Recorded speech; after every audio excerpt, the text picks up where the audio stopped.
muje murakurikira urubuga mukora subscribe kugira ngo muje murakomeza mukurikire ijambo ry'Imana. Ndabasuhuje mu izina rya Yesu Kristo wa Nazareti. Ku mazina yanjye ni Assistant Pasteur Niyonzima Gervais Elias Mababa. Ndi umugabo ndubatse mfite abana 4 n'umudamu umwe, nsengera mu itorero rya Communauté Methodiste Unie Internationale. Yesu abaho umugisha, shimishijwe n'Imana mu mutima wanjye gusangira namwe ijambo ry'Imana, kandi nshimishijwe n'Imana kongera kuba ahangaha muri studio. Imana ibaho umugisha mu izina rya Yesu. Nshimiye Imana yo mu gihugu cyo mu ijuru yanyemereye neza kugira ngo nongere nyivugire ahantu ngaha, kuko ndi kubona rwose ari ibintu bidasanzwe. Nshimiye Imana cyane. Burya iyo Imana yakuvuzeho irakurinda, ikakurinda ndetse ikarinda n'ibyawe kugira ngo izasohoze icyo yakuvuzeho. Ibi bintu nayo bisengeraga Imana ikambwira ngo rwose nzakugira neza, ngafata Imana bizaca he, ariko muri kubona ko ngubu rwose ndi gushimira Imana, ndi muri studio ndahandu hiyubashe kubera Imana. Nawe niba yaravuganye nawe, humura ubitegereze izabisohoza.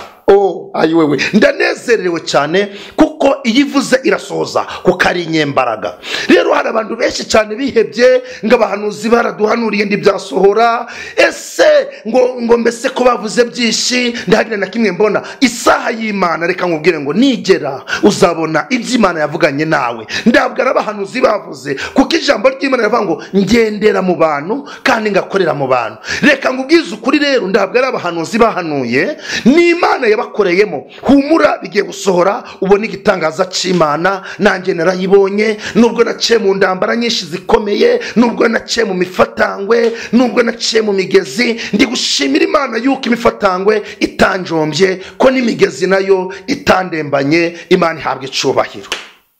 Rero nje kubabwira ngo ijambo tugiye kuganiraho rifite intego yo kuvuga ngo gukomera no ku munsi mubi.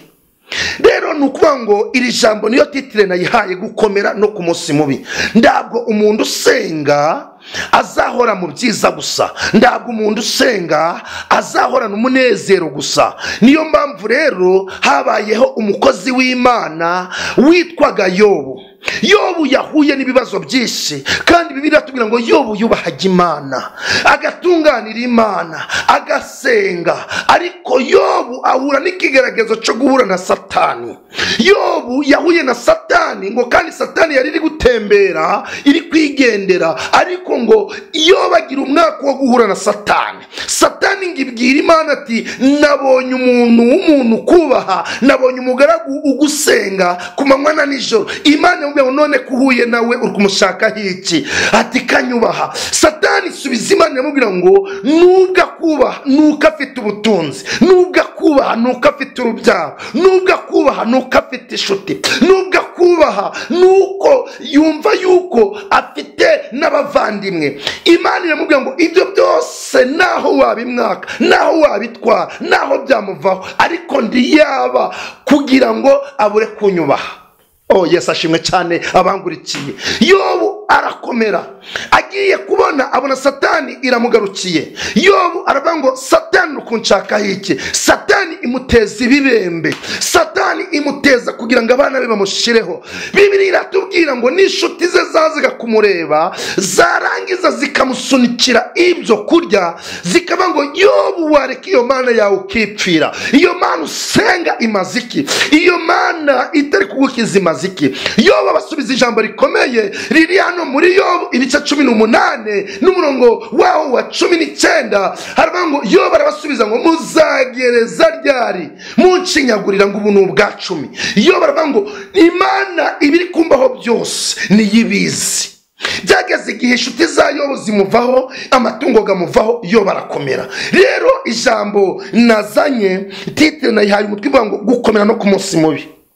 Nanjye nanjye nahuye n'ibibazo mbura n'amagambo, abantu benshi hirya no hino baramvuga, abandi banyambika isura itambereye, ariko ndemera ndayambara. Ariko by'umwihariko ndavuga ngo Mana data ndaguhamagaye uzagira icyo ukora. Imana iri gusoza isezerano, iri kuncisha kuri izi mbuga, ushobora gukora subscribe ukambona iki kibwirizo cyanjye. Ariko abantu bari kumbona ndi kuvuga ngo subscribe ni ikibazo cya minerivare, ni ikibazo cy'amashuri, ariko ayo mfite arahagije kuko mfite Imana iri muri nje. Ndani ishuri nagiye kubona mbona Yesu ari kwigamo, ariko yavugaga Imana kandi yaje kuducungura. Imana ihabwa icubahiro. Abize n'abatarize rero reka mabwire ngo mukore subscribe, nje nicyo kirimi canje, muvuge ngo amena. Rero ngiye gusoma ijambo ry'Imana.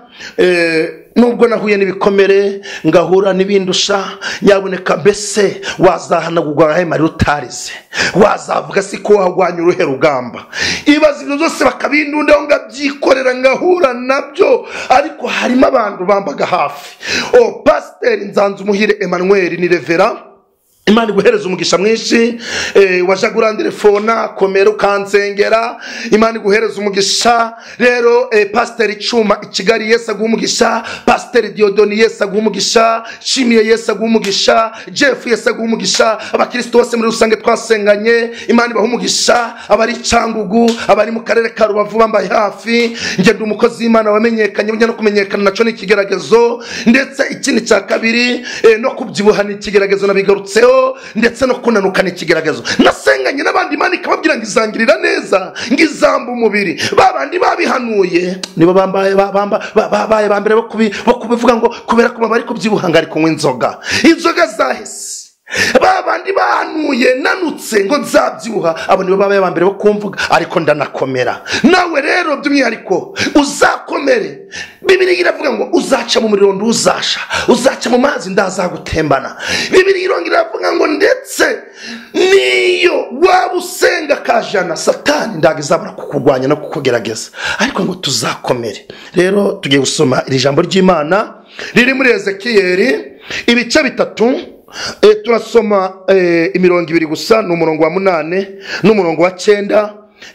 Rwose n'abafite Bibiliya iwanyu umaze gukora subscribe wanarisoma iri jambo rikagukomeza. Waba warahuye n'ibigeragazo byinshi, waba waratewe n'abantu, waba waratewe n'abarozi, waba waratewe n'abo musengana, waba waratejwe n'abo muturanye. Ushobora guhura n'ibigeragezo byo kuba uturanye n'abakizeweho uri umukene. Ushobora guhura n'ikigeragezo cyo kuba uturanye n'abafite imodoka weho ndayifite. Ariko by'umwihariko uje urasenga Imana, uruganda rukora imodoka ruracahari, kandi Imana yarakubwiye ngo uzagirirwa neza nayo. Tegereza, bazanye pirate, Imana izaguha original. Yesu agufashe kandi ndikumva rwose ndangiye gufashwa. Rero kadusome ayo magambo ari muri Ezekiyeli ibice bitatu, umurongo wa 8 turasoma n'umurongo wa 9. Hari amagambo avuga ngo dore ngiye gutuma mu maso hawe hakomera, hagahangara mu maso hawe. La sita la bini fodrele tante lefo antu hele sika ide tradekide. Urakoze Mana, iri jambo narageretswe, iri jambo ndi gusengera mwiriba rya Yakobo mu butayu. Imana irarimbereza. Mana habwa icubahiro. Erushadai Jehova Rafa, gatonda muzima, gatonda wange. Imana yo mwijuru ishigwe hejuru irambwiye ngo reka twongere dusubiremo. Dore ngiye gutuma Imana niyo igiye kubikora. Nda mwana w'umuntu ugiye kubikora, ni Imana igiye kubikora. We urukunyumva, we utende buritse, we urukumva yuko ibyawe biyoberanye bikunani, ariko Imana igiye gutuma mu maso hawe hakomera. Imana ihabwa icubahiro. Reka dusube muri umurongo wa 8. Dore ngiye gutuma mu maso hawe hakomera, hagahangara mu maso hawe.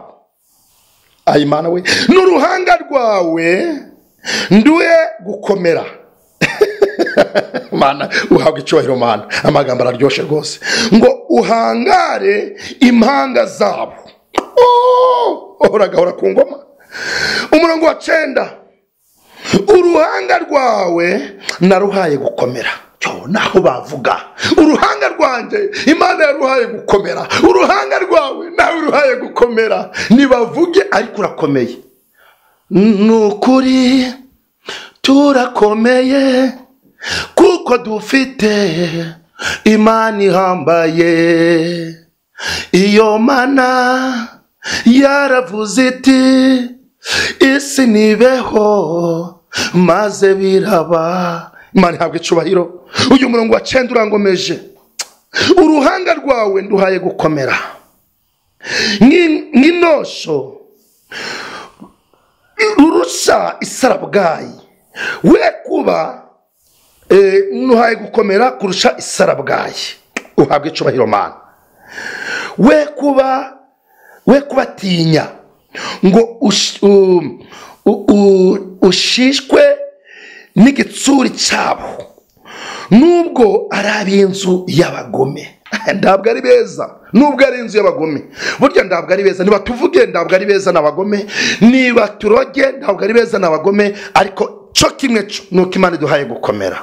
Rero komera kandi ushikame, kandi Imana ikugire neza. Ndikubwira ku musozo wo kubwiriza iri jambo, reka ngubwire ngo mu ijuru hari Imana, hari umurinzi ari ngo bibwire Yesu. Niwe nshuti nziza. Nabonye abantu benshi cyane b'inshuti zanjye bamvuyeho, ndakomeza ndasenga. Abandi bakimba amagara, ndakomeza ndasenga. Abandi nabo ndibakinyandikira kuri WhatsApp, ndakomeza ndasenga. Ariko Yesu ambere inshuti nziza, ambere inshuti nziza. Imana ribaho umugisha, Imana ibagire neza. Nari assistant pasteur Niyonzima Gervais, usengera kuri communauté méthodiste ini internationale. Abantu benshi banzi kuri Mababa. Rero nguko abantu bavango Mababa yaraguye, sinaguye, ndacasenga, ndacabirimo neza. Ahubwo by'umwihariko ndacakomeje urugendo rugana mu ijuru. Kandi by'umwihariko mbararikiye mwese kuja murakurikira uru rubuga. Akeshi nubwo ruri ahantu kure ngoresha amatike, ntabwo nari mbazi n'abantu